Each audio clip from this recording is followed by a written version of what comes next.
Siya po ay isang world champion, of course multiple gold medalist sa Southeast Asian Games at ngayon nag-qualify na sa Paris Olympics noong pong siya ay lumaban sa Artistic Gymnastics World Championships in Belgium. Inabutan po natin siya a couple of nights ago at ito po ang ating ilalagay sa In the Spotlight with our Olympic hopeful and world champion, Kaloy Yulo. Nabanggit, kasama na natin ngayon ang ating world champion na si Kaloy Yulo. Magandang araw, Kaloy. Merry Christmas, Happy New Year. Lahat na, napagkat ang tagal na natin hindi nagkikita. Kamusta ka? Kamusta ang naging holidays mo? Merry Christmas and Happy New Year din po. Okay naman po. Super saya ng naging Christmas and New Year po. Alam mo, tama ba na yung huli mong tournament was the World Championship na ginanap sa Belgium? Kung saan nag-qualify ka for Paris, yes, no? Yes, oo. Ano yun? Sadya ba yun na talagang yun na yung last tournament mo? Kasi nangyari pa yun noong October. So, medyo matagal-tagal ka na rin, I guess, hindi nagko-compete. Talagang sadya ba yun na nagpahinga ka muna? Pero ayun na po yung last game last year po.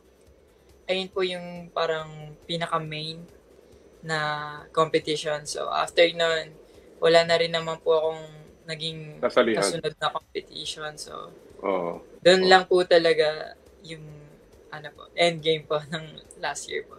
Kumbaga yun ang end of the season, kaya tapos na. Kaya hindi na, wala nang lalabanan.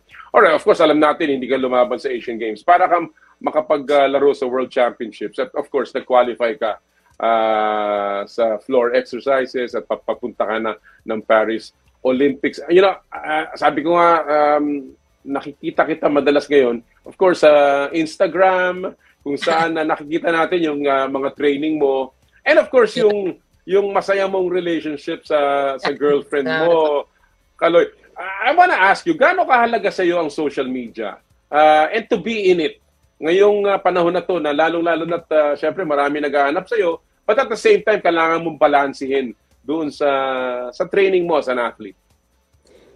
Parang this year po, parang naisipan din po namin na mag-post about sa gymnastics ko naman po. And hindi ko din po kasi gustong i-post yung mga skills ko and mga routines na ginagawa. Pero parang okay din po na i-market ko yung ganun kong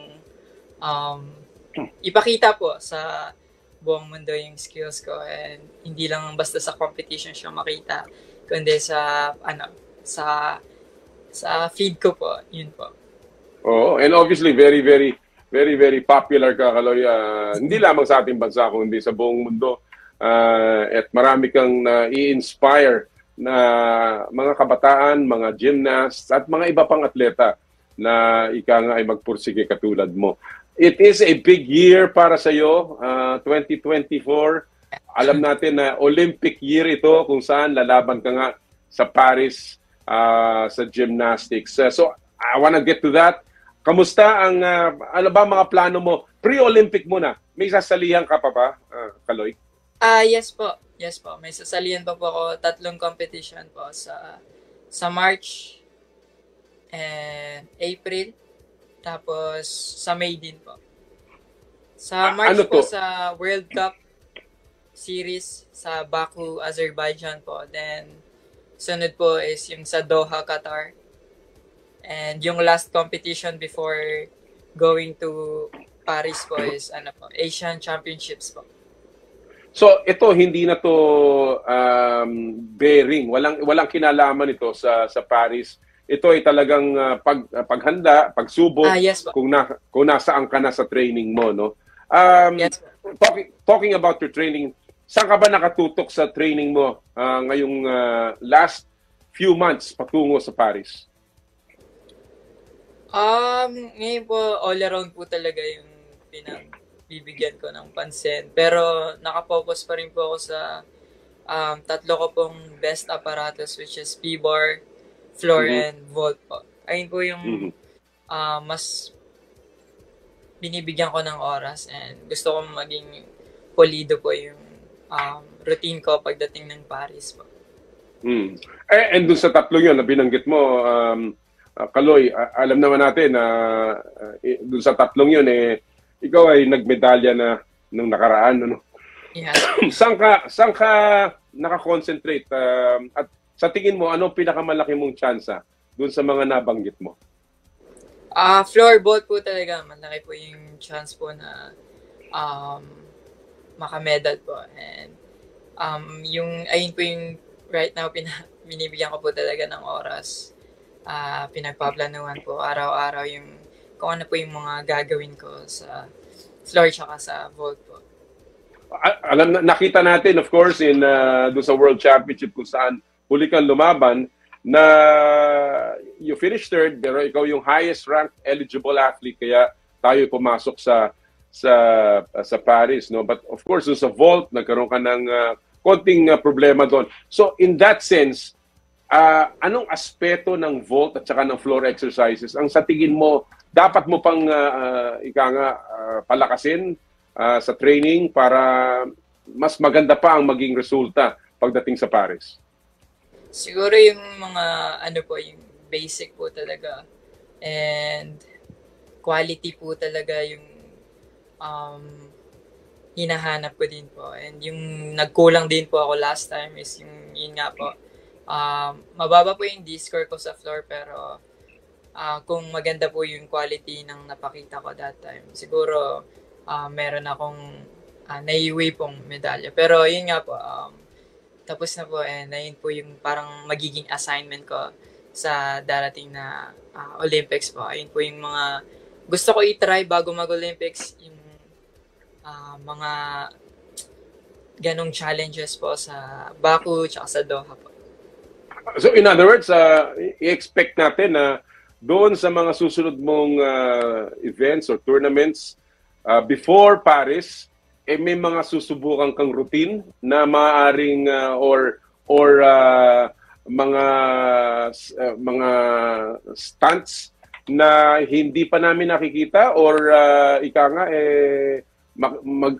magiging sorpresa para sa mga judges? Hindi naman po.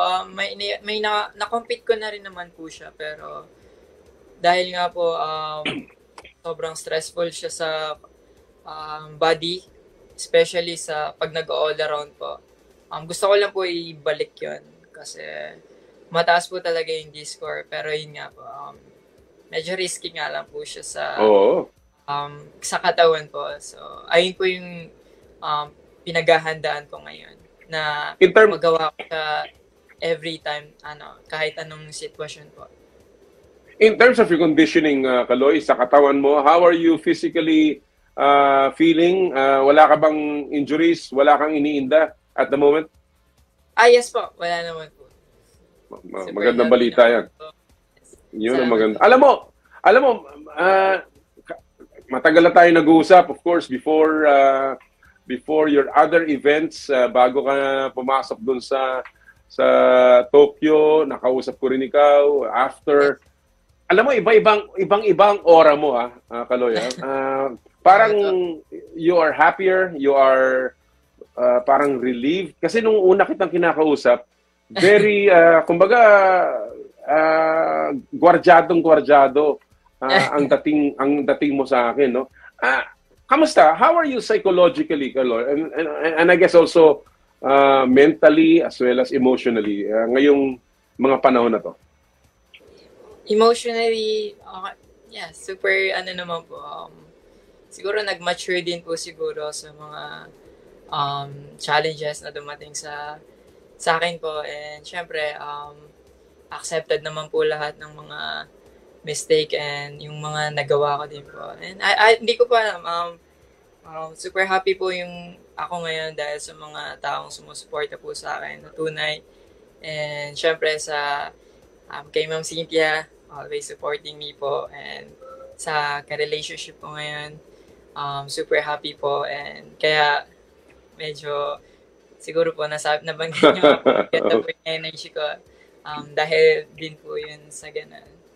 Oo, talaga iba talaga yung yung aura mo ngayon at Salamat po. kung ano man at sino man ang nagpapaganda nito talagang saludo ako doon sa ginagawa sa'yo. Pero of course, alam natin ang pressure ng Olympics, alam natin ang pressure ng competitions. Lalong-lalo na ang kalaban mo sa gymnastics, sarili mo, hindi naman ang kaharap mo. Paano mo minamanage ang psychological at mental pressure ngayon kayo, Kaloy? Meron ka ba mga coaches? Wala po ang coaches sa psych po. Pero ano po sa training po talaga siya nakukuha kung paano ko po ginagawa yung training ko. Iniisip ko kung ganito yung mangyayari sa competition. What if ganito yung kalagayan ko? Anong gagawin ko? For example po, like may sakit ako or hindi maganda yung masama po yung pakiramdam ko. Sa mga ganong time po na natetest kung hanggang saan po talaga yung kaya ng mental skills ko and syempre physical po. Sa mga tsaka sa one thing po pala nagkaroon na rin po kasi ako ng strength and conditioning coach po and yung mga conditioning niya po na pinapagawa sa akin doon po ako sobrang na-challenge and doon ko po din na tututunan mag-focus sa movements and syempre sa nararamdaman ko po. Mm-hmm. Well, kompleto at kailangan naman talaga yung team na yan para sa iyo. And when you look at your preparation ngayon, Kaloy, anong pinakamalaking challenge mo na nakikita mo dito sa mga susunod na buwan bago tayo tumungtong sa Olympics? Ano ang nakikita mo pinakamalaking hamon? Ito ba ay budget? Ito ba ay nutrition? Ito ba ay distractions? Kasi may man nagsasabi na since nasa Pilipinas ka na nagtitraining, mas marami daw distractions. Ano sa tingin mo pinakamalaking hamon? Di ko pa din po siya ganun makita. Pero kasi po, yung plano ko po this year talaga is mag-training camp sa iba't ibang country po. So, this month po, mag-training camp po ako sa Korea. Then, after nun po, mag-training camp din po ako sa UK. Then, diretso po sa competition. And then, balik po dito ulit. Then, training camp po ulit sa Australia. Yung gusto ko pong masanay din yung katawan ko sa iba't ibang country po. Or ibang paano po ba? Ibang environment. Time zone. Yes, ibang environment. Kung paano yung gym, yung setup nila. Like, and gusto ko rin po matutos while nasa po ako, preparing for Olympics. Gusto ko matuto kung ano yung style nila, ano ba yung pwede ko i-add sa sarili ko. Ayun po yung plano ko bago mag-Olympics po. And yung mga yung mga training camp na yan, gaano katagal yan? Yan ang plano mo? Gaano katagal yung mga training camp na yan? Siguro po mga 2 weeks each country po na pupunta. And that is sponsored by the PSC at ng Gymnastics Association? Yes po. Right now, may 2 na po akong na-approve po. So, really thankful for that po. Very good. Well, sabi mo nga, itong gagawin mo, no? Training camp, 2 linggo, tapos competition, balik sa training camp, uwi, competition. So talagang, kumbaga, hinahasa mo rin yung katawan mo na hindi lamang dun sa stress ng competition, pati yung rigors ng traveling and preparations. Ideally, Kaloy, gaano kaaga mo gustong pumunta sa Paris? Kahit, bala ko rin, may training camp din po pala ako sa Paris before. Sa Paris? Wow. Before Olympics po. 2 weeks before mag-Olympics po, gusto kong mag-training camp po sa Paris. Kasi, last time po yata sabi, 1 month po. 1 month po. And sobrang tagal po nun. And baka maubos po ako sa kalagitnaan ng competition. So, naisip ko 2 weeks is enough po. So, ayun po. Gusto ko po talagang mapunta doon and mag-training para hindi na rin po ako magagahol po sa oras and mag-adjust po sa time zone nila kasi medyo malaking ano rin po yun bagay para sa performance po. Itong lahat na to, sinong kasama mo o katulong mong nagpaplano nito, Kaloy? Ako po, ako po, yung girlfriend ko po, kami po ang dalawa, gumawa dalawa? Yes, ng whole,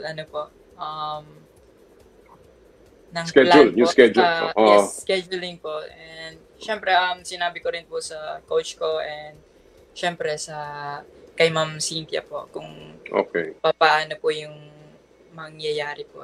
Yung gusto ko pong mangyari before. Oo. Alright.